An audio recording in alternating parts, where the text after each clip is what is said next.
Good morning, friends. Ben Ochart here. Thank you so much for tuning in. And today we have a lot of fun stuff to go over. And I appreciate those of you who arrived early. And we had definitely had some early birds here. And I see more people are getting on. And hey, Arbaglio and Keeping Aquariums Simple. I love that name. Keeping Aquariums Simple. I would steal that from you if I could. Z-Zip.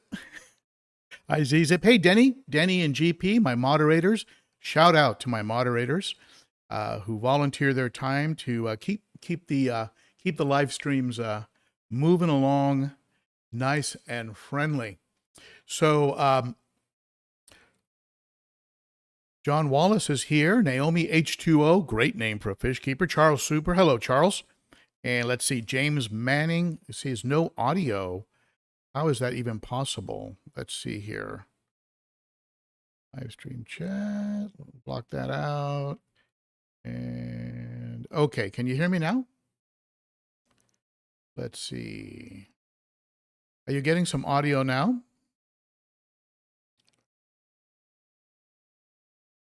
Give me an audio and a sound check, and a video check. Let me know. Are we getting audio and video? Good audio and picture. Hispanic Mechanic. Hey, Hispanic Mechanic. Thank you for coming in. James Manning, never audio good. Okay, excellent. Now, when I go to the chat, let me make sure there isn't a bug on the chat. When I go over to the chat screen, is there audio here on the chat screen? Let me know if the chat audio is good. Just put on the comments, chat audio good.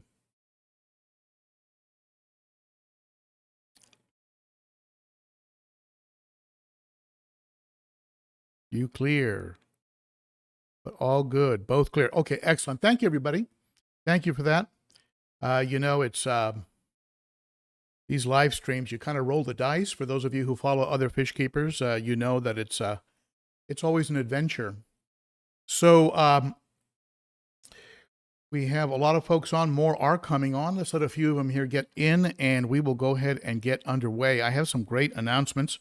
And wherever you are, I hope you're drinking out of the official Cichlids and coffee mug. It has the actual emblem on the other side. Guarantee that your coffee will taste better or no money back. So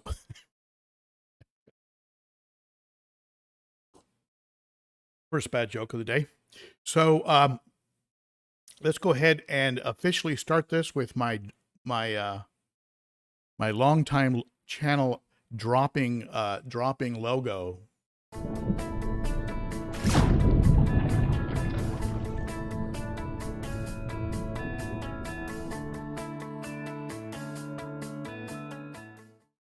If you're new to the channel and you think you're getting something out of this, be sure to hit that bell, hit that sub button, and all those icons there, and that lets YouTube know something's going on here that's worth watching, and it'll encourage YouTube to share the channel with other fish keepers like us.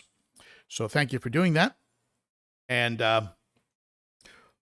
also, for those of you who'd like to support the channel, the best way, of course, is to be here, watch the videos, and rate them, subscribe. That's the best way, really.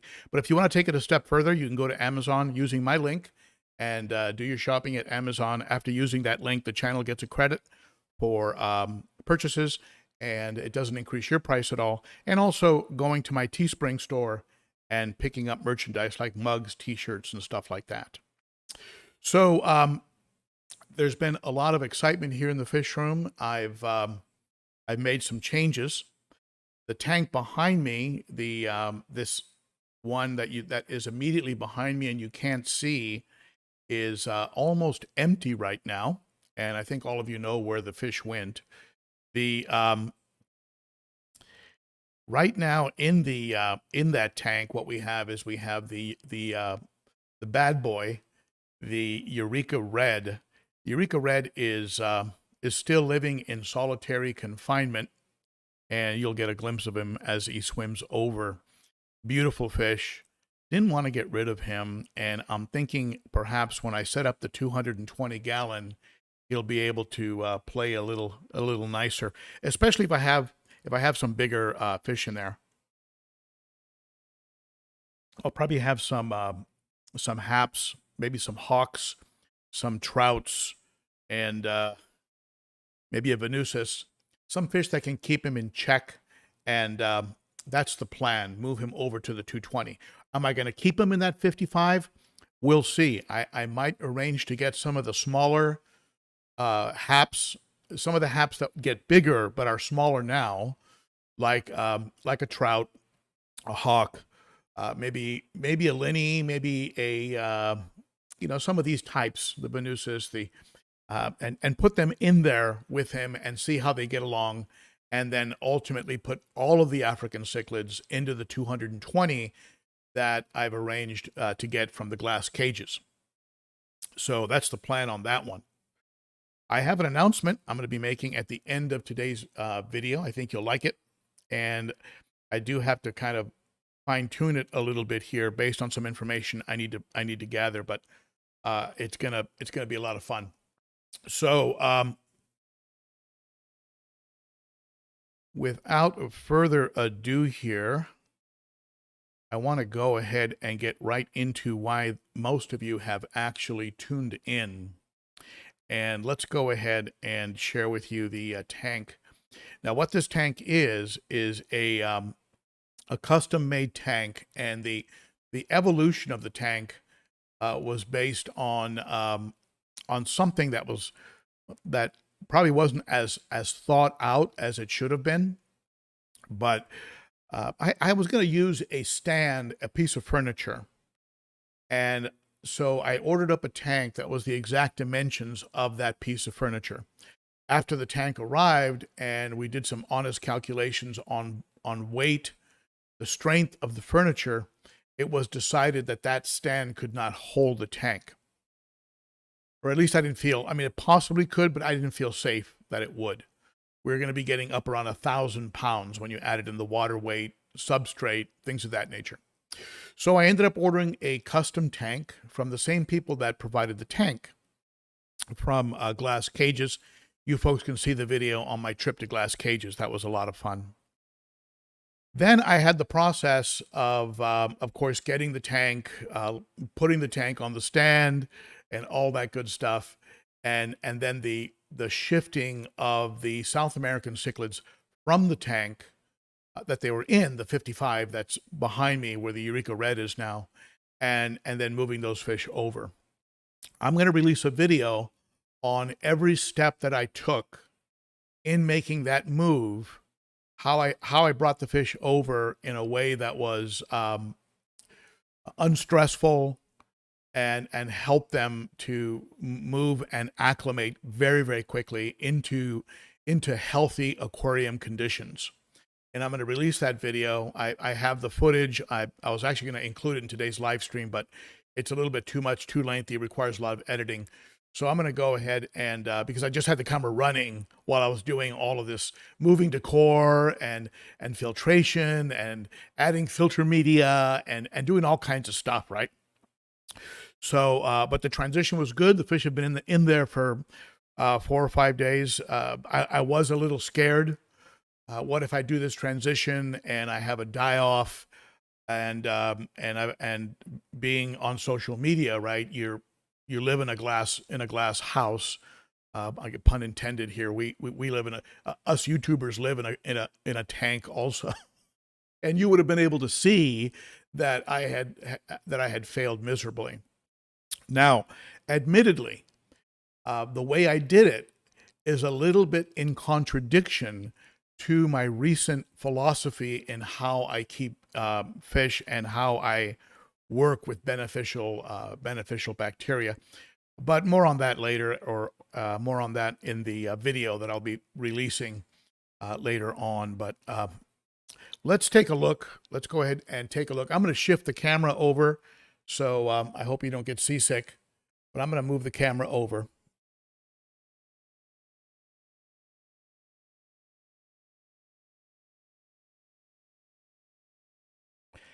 And you are the first people on YouTube, to see this tank.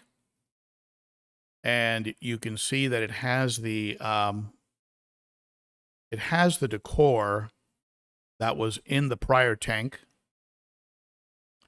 And along with those pieces of Mopani driftwood, I soaked that wood for probably 4 weeks, and it was still releasing tannins. So what I did is I had to, I put some charcoal. Activated my favorite charcoal, which is Seachem Matrix, the Seachem Matrix charcoal. And so the charcoal, I think, is helping with the tannins. I have 2 pieces of driftwood, one immediately in the middle and one in the back corner. That is actually going over a little bit on the piece that was made for me by Elite Cichlids, the plants that you see on the right there, the big plant formation. Those are from Elite Cichlids. And as you can see, the fish look great. The geos are digging around. They're all swimming around. The ones that change the most, I think, based on the new substrate color and backgrounds and combination of colors going on in the tank, the ones that I think have changed the most are the red shoulder, the severums, the red shoulder severums. They both became much lighter. Their stripes became much more pronounced in this tank. I don't know why. I really don't know why. When I first put the Madagascar cichlid, the Polini, Paratilapia Polini in there, some people call it the Starry Night, he was all washed out. And I was thinking, oh my God, is he going to be washed out in this tank? But after he sort of calmed down, he actually became dark again and started to get his spots. His spots sometimes will be white. Sometimes they go a blue color. Very, very pretty.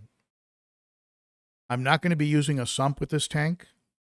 What I have on this tank is the Marineland 400 that was on the 55 and a brand new Expertmatic Powerhead filter. I also have a Hygger 500 watt heater in there, the one that has the separate control unit that hangs outside the tank. I've been very happy with it. It's about 1.5 degrees off, so you have to really calibrate it against a digital thermometer like I did. It's about 1.5 degrees off. And the suction cups, for some reason, are coming loose on me. So the suction cups suck. And but they've been holding on for at least for the last hour. The sensor suction cup doesn't hold on at all. You push it against the glass, it comes right off. I might be able just to replace that. But the heater itself did a great job of heating up the tank, and I love the fact that it's very compact because all of its internal controls are actually in the outside controller. And as you can see, the fact that it's in a black casing, it looks really good against a black background. Of course, the black background is the Velamax background. And you can see the substrate. The substrate is the mix. I mixed in the black Imaginarium. It still looks a bit white, more white than I thought it would. But look at the geos. The Geophagus surinamensis. They're starting to get some beautiful color. And the AC Heckeleyes are starting to get the trailers on their dorsal fins, which is just absolutely, I think, is just beautiful when they get those long streaming trailers. The Viejas are looking great. They're being very, very peaceful. They don't seem to be aggressive at all. And I have a very pretty Jack Dempsey that is currently in quarantine and will be added to this tank. And he'll be adding, that dark body with the electric blue spots on him. He's just a gorgeous fish. So he's going to be in this tank as well. So let me know what you think. Any thoughts or comments? That cave in the middle of the tank that you see there is of course, the hiding spot of the Starry Night, and he uses it quite a bit At some point, of course, they become very big. They become 10 inches or more, and he will definitely outgrow that cave. So I'm not sure what I'm going to do at that point. He seems to really like having a place that he could go in and hide and kind of be tucked in.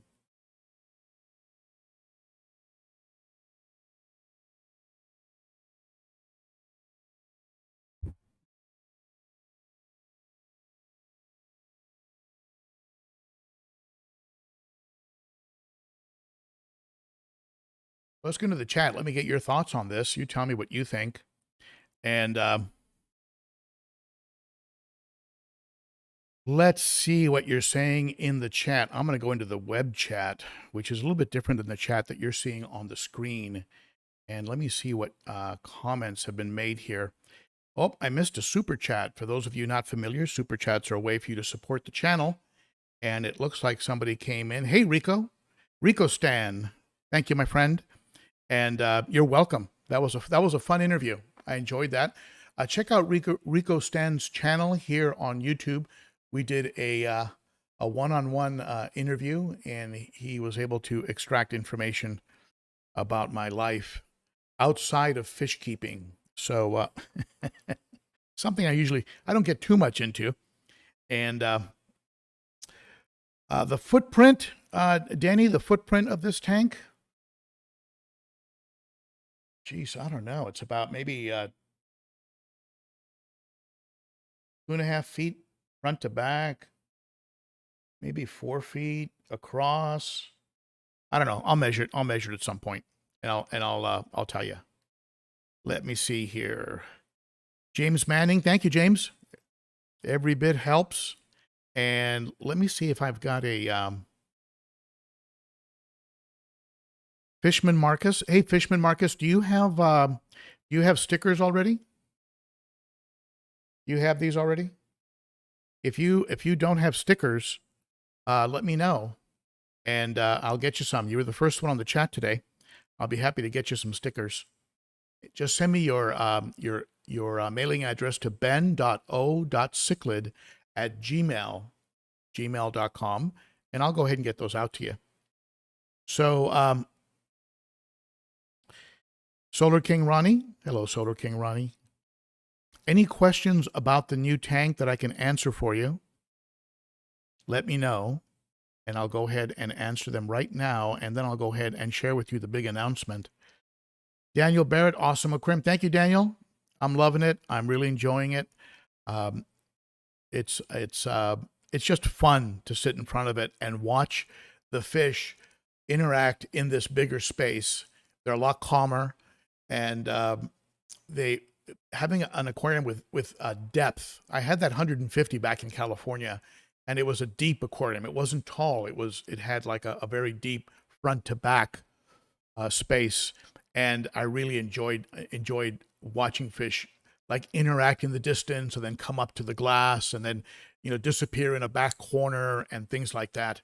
So I'm really enjoying having a tank that has more of that kind of depth in it.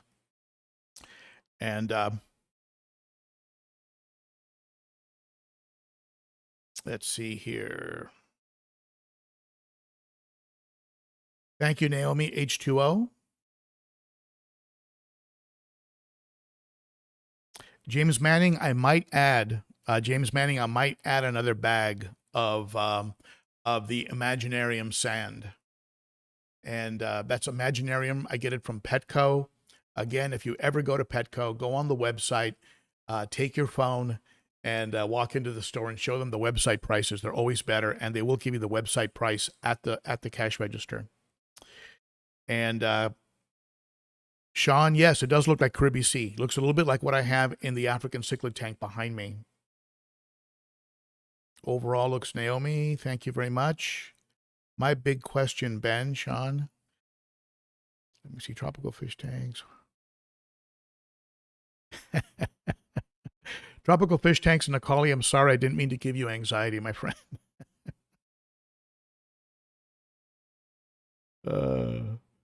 Okay.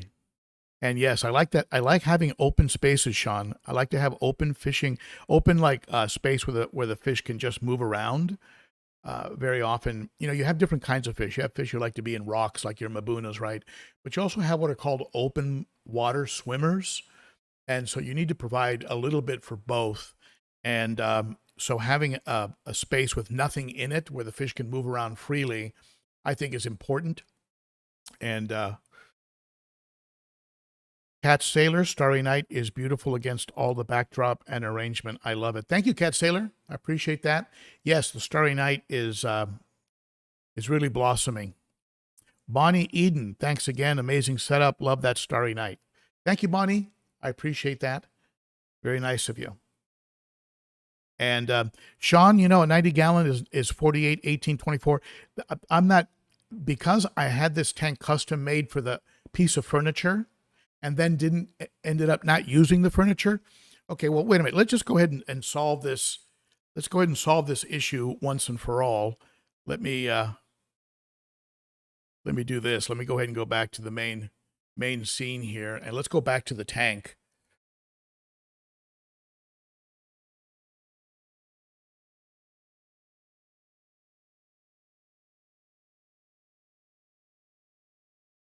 You see the marine land right there in the middle back? Let me go ahead and I'm just going to go ahead and answer your question right now.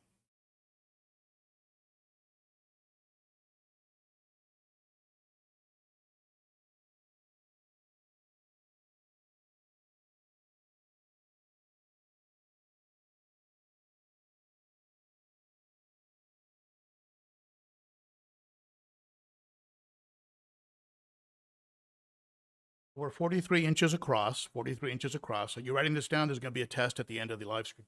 43 inches across.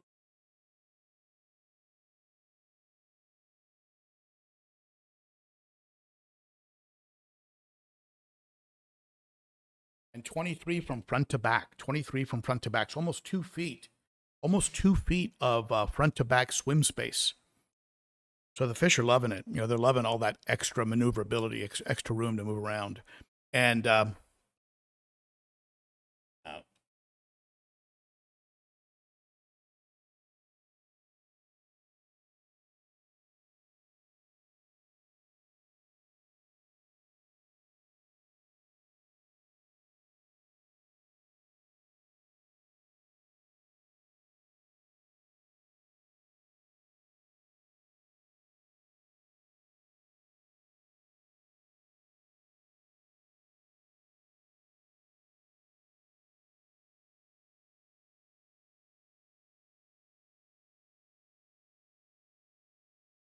I think I startled him when I came around and took those measurements.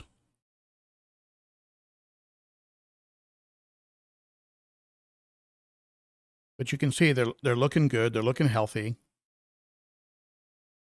And whenever you do something like this, you worry a little bit.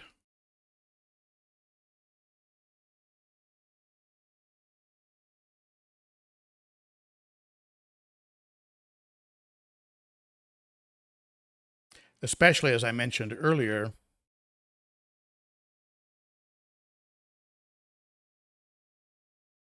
when you're a YouTuber, you're out there, and so if I were to have a die off, I'd be that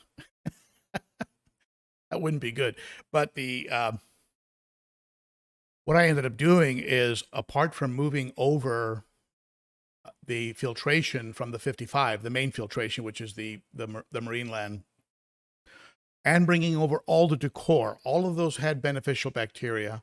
I was also treating the tank for several days before adding fish with the Fritz Turbo, the Turbo 700, and the Fritz Complete.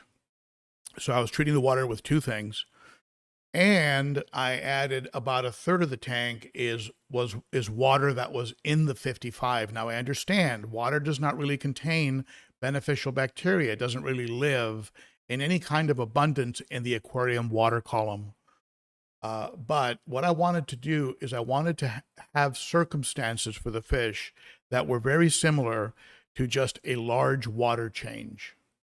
So what the fish got in transferring them from one tank to the other was essentially a very big water change. And that was the extent of the shock on them. And as a result, the fish are doing well. and I'm going to go ahead and break it down into every detail, the adding of the carbon for the tannins that were still leaching from the Mopani wood. So how, really every step is going to be released in a video that will go into the details for those of you interested in the detail of how to transfer. And for those of you who are thinking of upgrading from one size tank to another and move all the fish over, I think you'll like that video, because it'll give you very specific steps on dosing, on moving water, on what to do with filter media, things of that nature.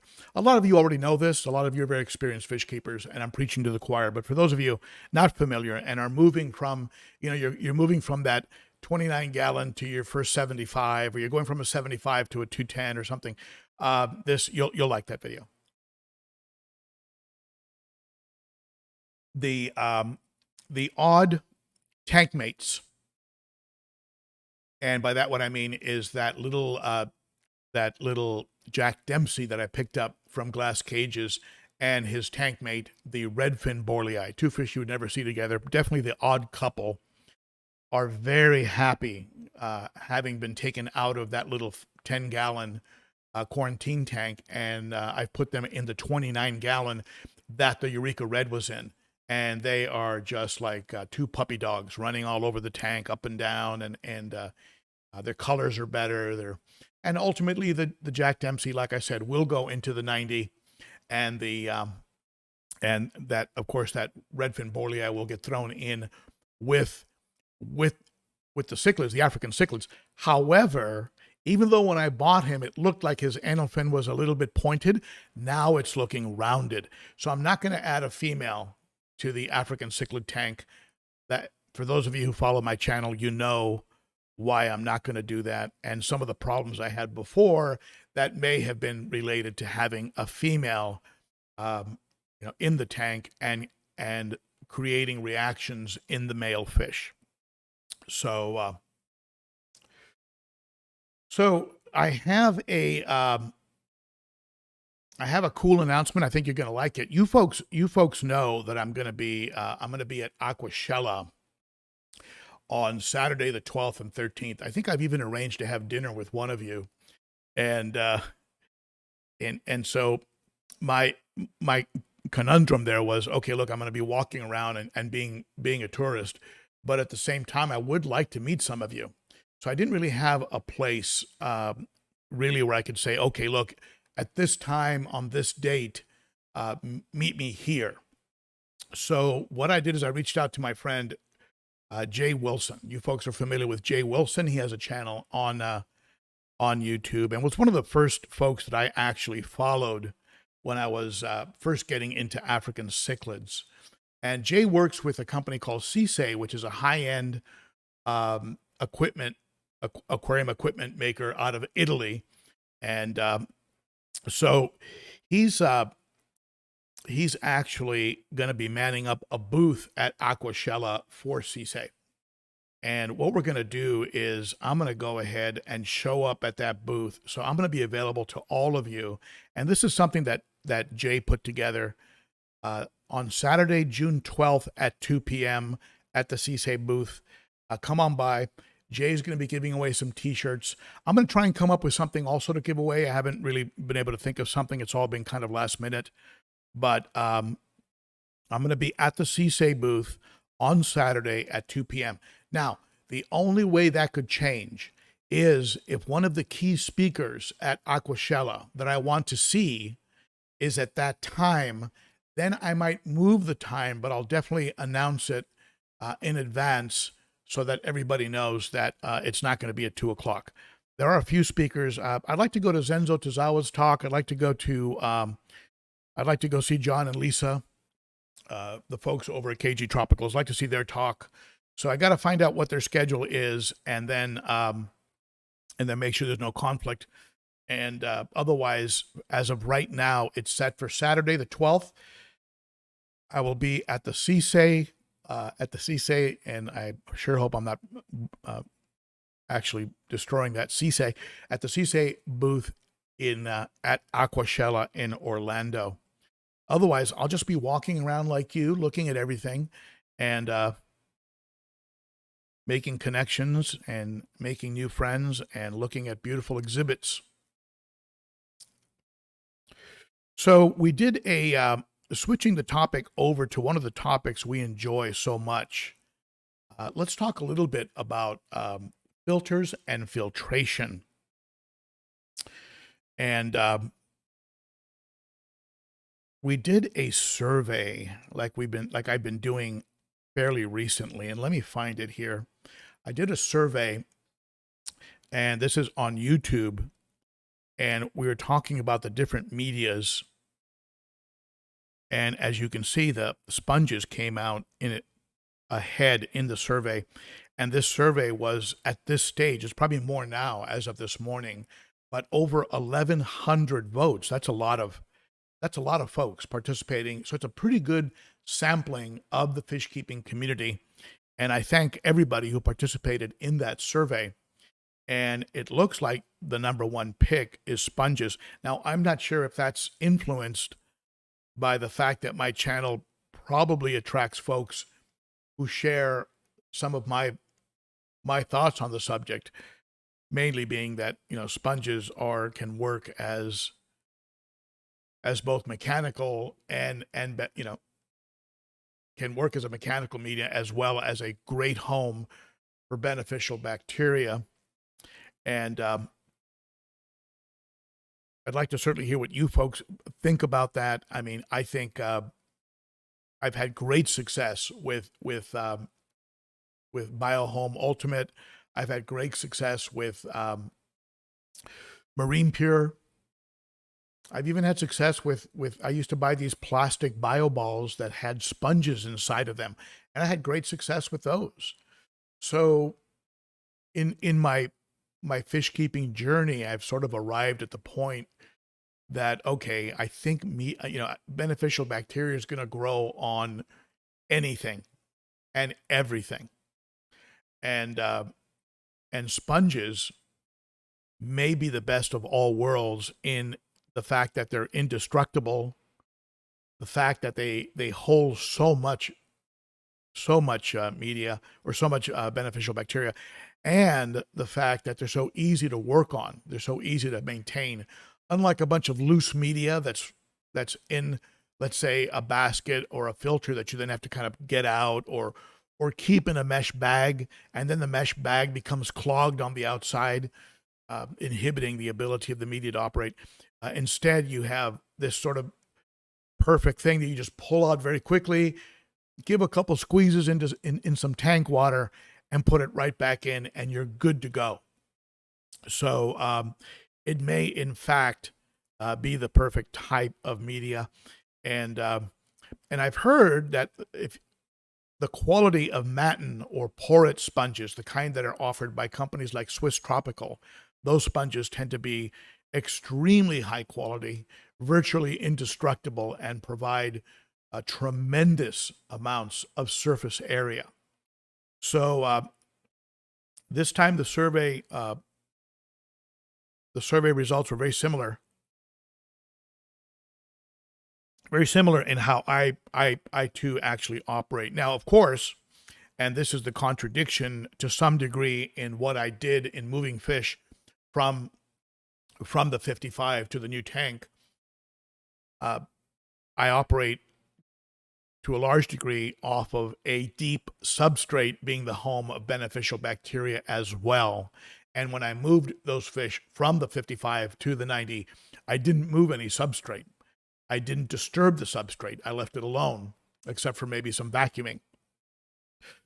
So you could argue and say, well, gee, Ben, did you really move over, based on your philosophy, did you move over beneficial bacteria in sufficient quantity to support the tank when you left behind what you yourself claim is the primary home of your beneficial bacteria?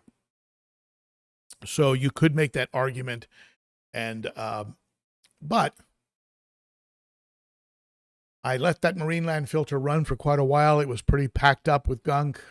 All the decor was brought over, and it wasn't cleaned. It was left intact and not messed with intentionally.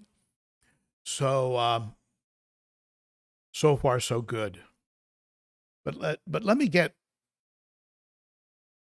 your thoughts.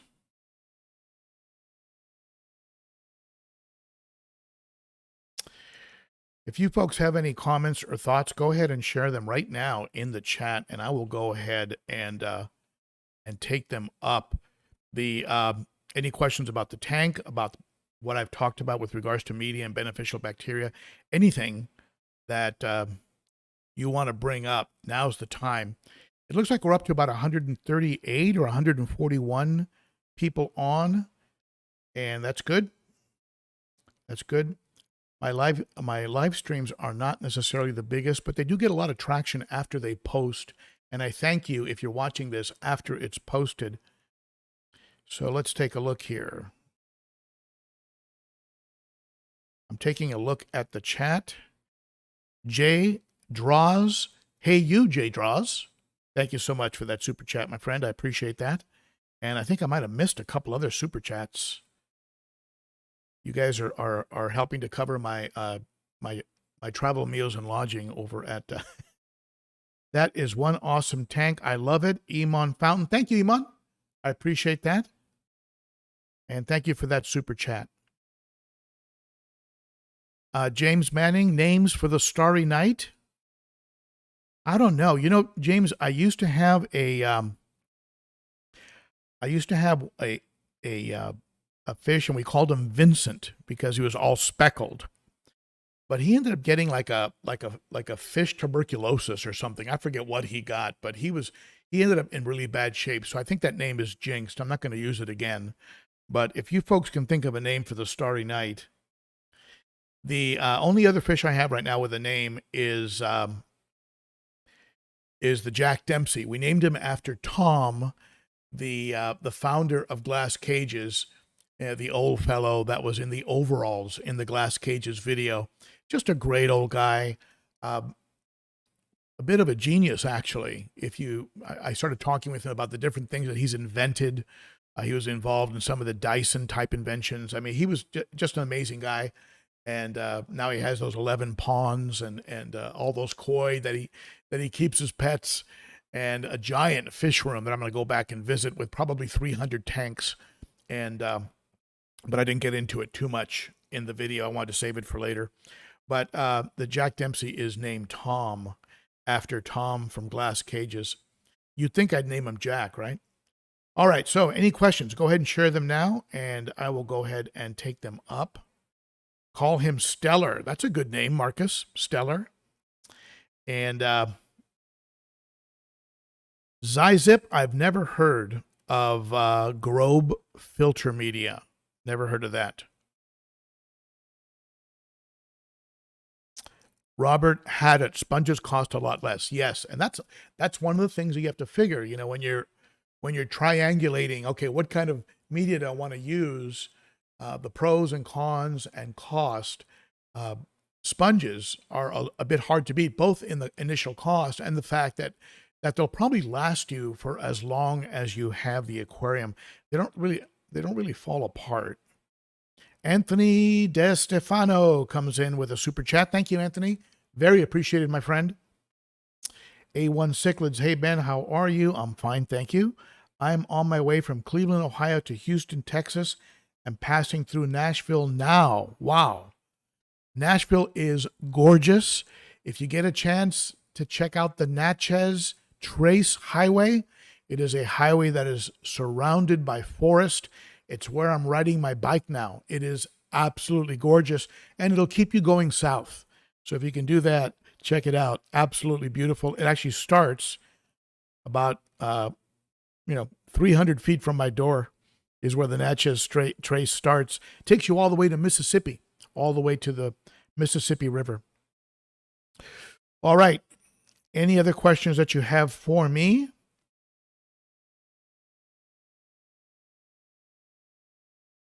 Macho Cichlids, if maybe you came a little bit late, but I'm going to be getting that 200 and I think it's 210 or 220 gallon tank, and that tank is going to be dedicated to the larger African cichlids.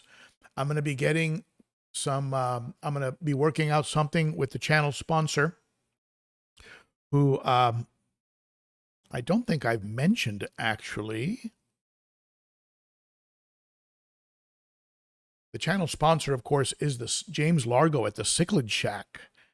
And I'm going to get with James on getting some of the cichlids that get larger, like your hawks, your trouts, fish like that, maybe Venusis, maybe some of the Nimbochromis, and adding them to that 55 along with the jerk, my Eureka Red jerk, and let them kind of grow out and see how they play together, and then transfer all of the African cichlids to the 210 gallon. The 210 gallon will probably be right here to my right, and have to take into consideration things like electrical outlets and things of that nature. And now, if you go to the Cichlid Shack, be sure to use Shack Attack 10. Shack Attack 10. That will give you a 10% discount at checkout on fish, food, supplies, anything you get from the Cichlid Shack. All right, so let's see if there's any more comments. When I check comments, I go to the internet, which is different from the software that I'm using as a broadcasting software. Anthony De Stefano comes in with another super chat. Thank you, Anthony. 2 weeks ago, 2 water changes ago, I put 2 Imaginarium, that's the Petco brand, carbon-infused filter pads, mostly because of the large driftwood. Seems okay. Any pros or cons? I use carbon filter pads that are from Aquarium Co-op. I use those in the Marineland. You can just cut them, and they're very rigid, so you can drop them in like they just kind of slot right in, and I think they're good. I mean, you have to rinse them like you would carbon because they do have a lot of carbon dust, and they'll do what carbon does. Now, after about a month, I usually take my carbon out and I throw it away. I use carbon on an as-needed basis. Like right now, with that Mopani wood, the Mopani wood that is in the new tank. That Mopani wood was still leaching, was still releasing tannins, and the sink that it was in was still brown, even though I soaked it for 2 weeks, and I'd always drain it almost every day. I'd drain the sink and fill it back up again with boiling hot water, and it was still releasing tannins. So to help offset, and because I didn't want an aquarium that was looking like tea, I went ahead and added some of the Seachem Matrix carbon to the aquarium.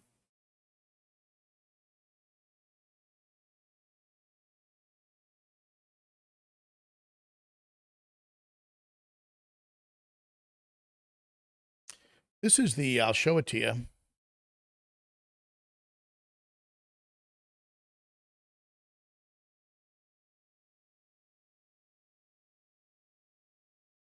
This is the Seachem Matrix carbon.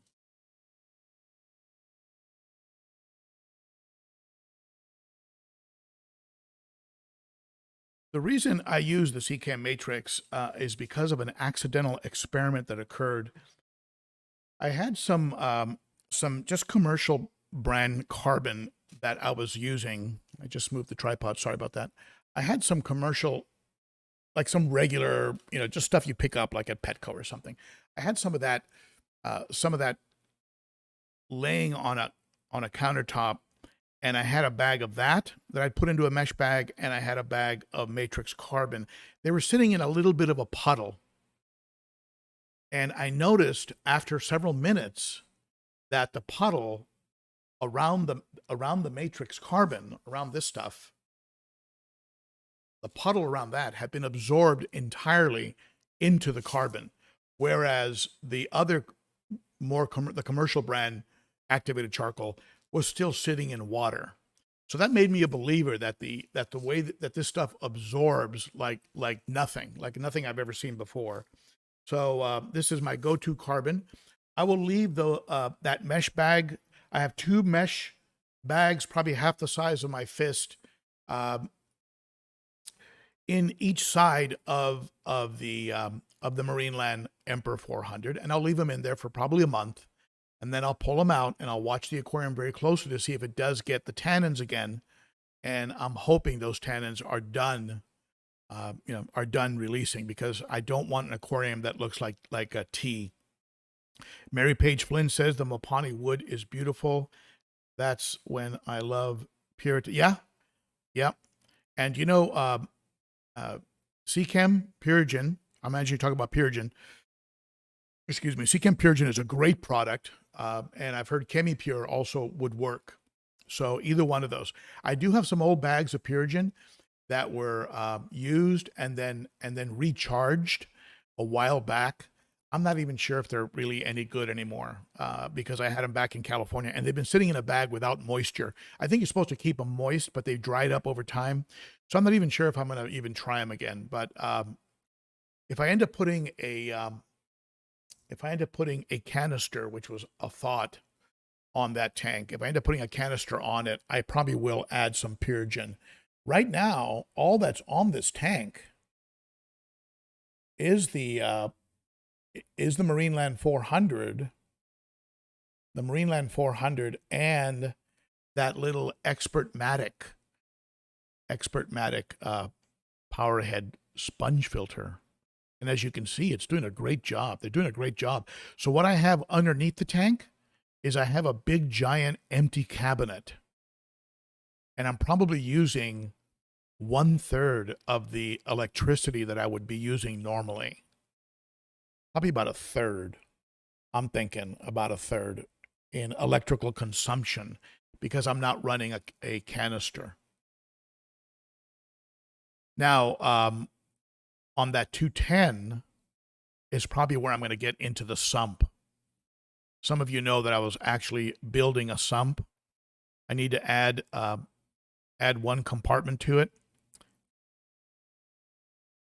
But when that sump is completed, that sump will be completed and put onto that 210 gallon that's going to be delivered. And I'll either use the Higer direct current adjustable gallons per hour pump, or I'll use the Cisse pump that I think is about 2,500 gallons an hour. So we'll see. I know that African cichlids, they don't mind a very strong water flow. As a matter of fact, I've noticed they tend to do a little better when the water is really, really flowing.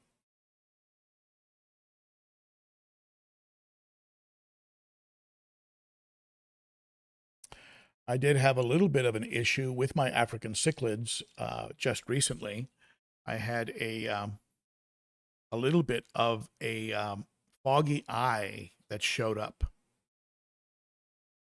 It's a foggy eye on the Phoenix.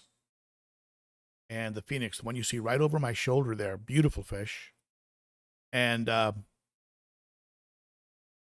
I'll be talking about that in a video tomorrow that's going to be released. A foggy eye is something that you really got to keep an eye on it.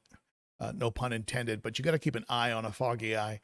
If it gets a little foggy, and then with a few water changes, a little bit of good clean water, it clears up relatively quickly, you're in good shape. You're okay. But sometimes a foggy eye can be an indicator that the fish has a compromised immune system and is now predisposed to other issues. And so I was watching it like a hawk, because I've seen foggy eye sometimes show up right before something more serious shows up, like fungus or colomaris or something like that. Sometimes the eyes will fog up first. So when you get a foggy eye, don't panic, don't worry about it, but definitely watch it closely. Make sure your water is pristine. And in the case of the Phoenix, that foggy eye has more or less cleared up. I mean, you can take a closer look at them here.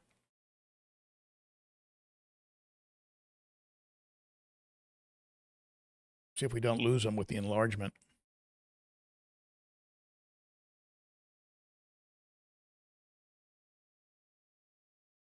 You can see the African cichlids are doing great. Look at that Autopharynx tetrastigma in the upper corner there. Gorgeous fish. The bicolor tends to hide when I have the lights on.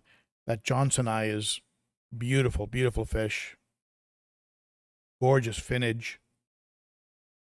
And of course the phoenix down there at the bottom, absolutely gorgeous. There's a dragon blood running around there, very shy. But boy, that Autopharynx tetrastigma, those fish are like unbelievable color display, unbelievably they're sort of like a translucent color, just gorgeous.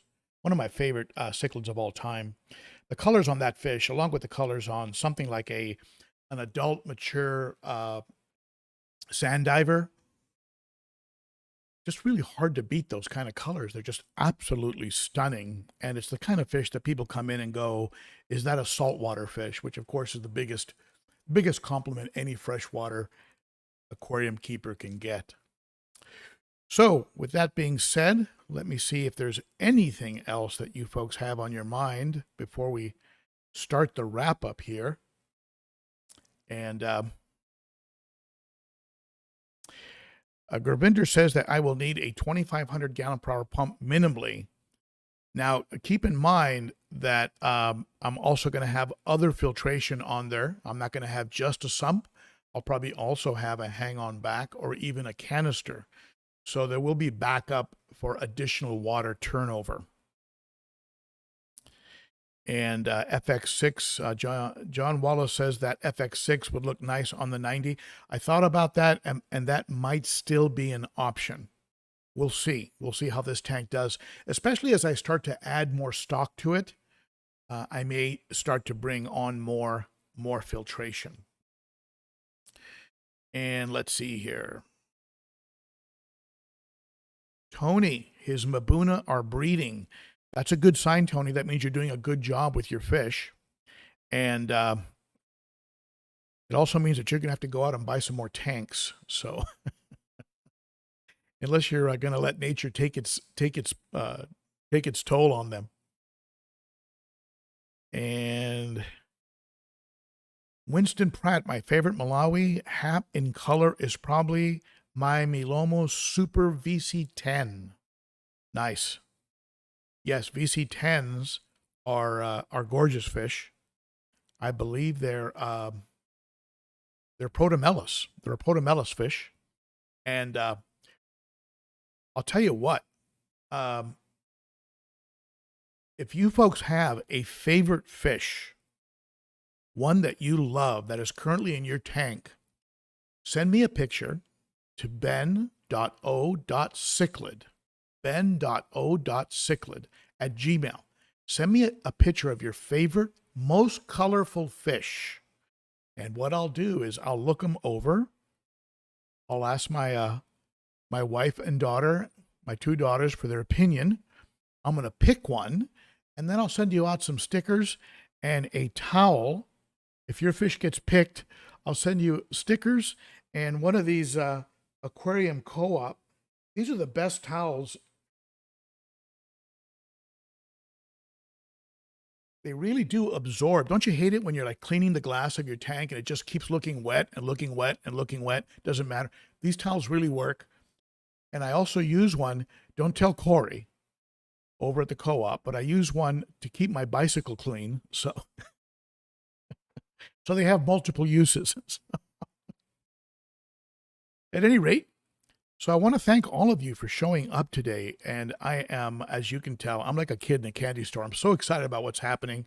I'm so excited about being able to meet some of you at Aqua Shella. And don't forget, I will be there at the Jay Wilson booth. I'll be meeting with Jay Wilson at Aqua Shella. And I'll be walking around like everybody else. But I am going to try and be at the Aqua Shella booth on the 12th, Saturday at 2 p.m. to meet you.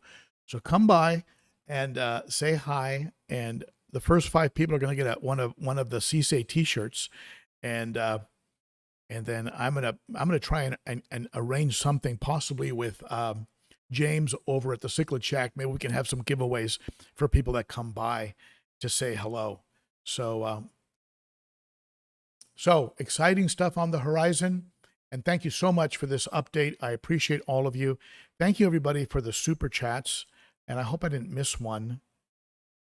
Did I miss a super chat? I got yours, Anthony, right? Okay.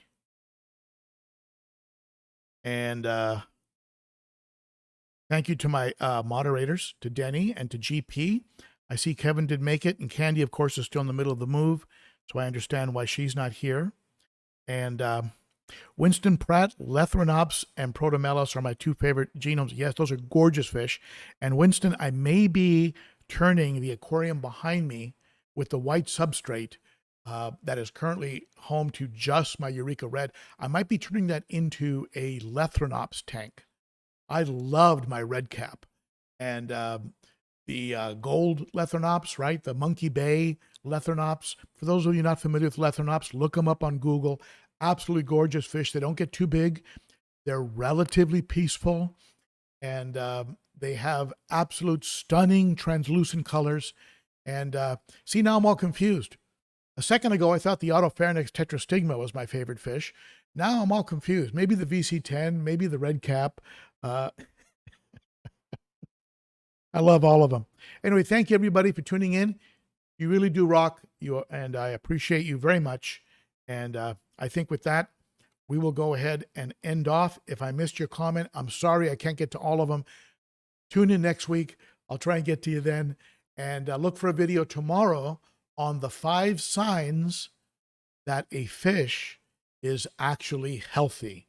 That's going to be tomorrow in Sunday's video. Okay? Something quick I put together. I think you might like it. All right? Have a great weekend. Thank you, everybody. And that's it for me. Bye-bye.